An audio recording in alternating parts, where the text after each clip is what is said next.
I hoped I wouldn't have to make this video until the season started. But considering what Saban said last week and what Alabama fans have been saying on Feinbaum's show, I gotta make this video.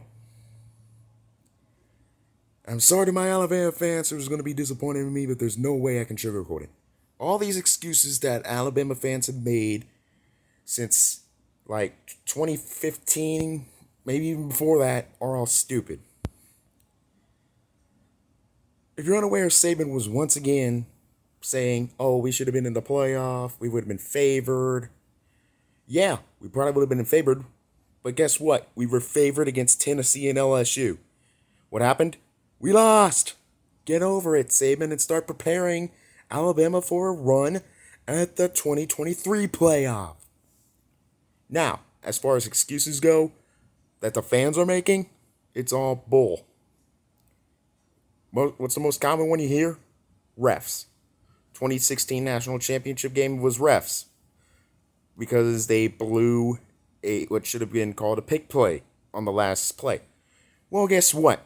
Maybe if you hadn't blown a 14-point lead, maybe if your defense would have not collapsed on that last drive with big play after big play, and then commit the stupidest pass interference call in the history of the program, we wouldn't have lost. It's simple as that. 2019 against LSU, it was refs again. Well, maybe it was the refs, but maybe it was also the fact that, I don't know, we had practically no offense in the first half and practically no defense in the first half. Yeah, I'm going to go with the latter about no offense and no defense in the first half. Because if you would have played like you played in the second half, you would have won. But no, you had to go allow 30-something points in the first half and only score 13. Same year against Auburn. It's refs because they called a stupid offsides penalty. Or is it the fact that you allowed Auburn to score 48 points with practically no defense whatsoever and couldn't kick a field goal to save your life? I'd say it's more likely that and not the refs. 2021 against Texas A&M, again, refs. Maybe if you hadn't allowed that many points in the first half and had your offense clicking in the first half, yeah, I'm going to go with that one.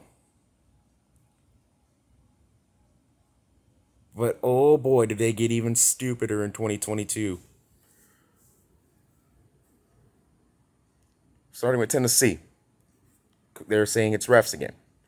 Well, maybe if your offense would have actually been existent in the first half, maybe if you wouldn't have committed so many dumb penalties offensively in the first half, maybe if your defense would have actually been existent, and maybe had you not allowed a a 30-yard pass on the last drive that allowed Tennessee to score the game-winning field goal, you wouldn't have needed to benefit from the referee's call. Maybe if you actually played well, those calls wouldn't have mattered.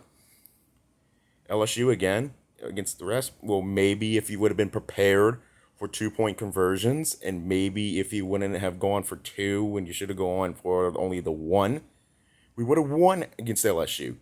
So stop making bullshit excuses. I'm sorry I just cussed on YouTube. But stop making these excuses and just own up to the fact that Alabama got outplayed by a team that was better on that day. And oh boy, if you thought refs were a horrible excuse, wait till you hear this one. If it's not the refs, it's always injuries. Yes, injuries. A team like Alabama somehow loses because of injuries. 2017 Auburn, they said we lost because we had like a bunch of defensive men down. 2019 LSU, they say it's because Tua wasn't at 100%. 2019 Auburn, they say it's because Tua couldn't play in the game. 2021 national championship game against Georgia, they say it's because Jamison Williams and John Mechie were both down. 2022. 2022 against Tennessee, they say it's because Bryce Young's not 100%. Oh, and then go back a little bit and they say that because that Alabama's horrible performance against Texas A&M was because Bryce Young wasn't there. Are you a championship program or not? You recruit in the top 5 almost every single year. I understand that some people have to step up when they're inexperienced, but the talent level of Alabama with their top 5 recruiting classes every year, you should be able to get the next man up to play and still do well in the game. And not to mention, most of the time when Alabama blames the injuries, chances are the other team was also having injuries as well, which negates the whole injury argument.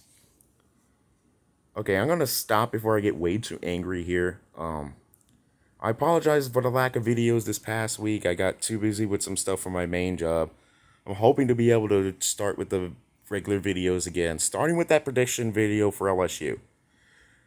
But with the stupidity of the excuses, it being in the limelight again, I just had to come on here and make this video.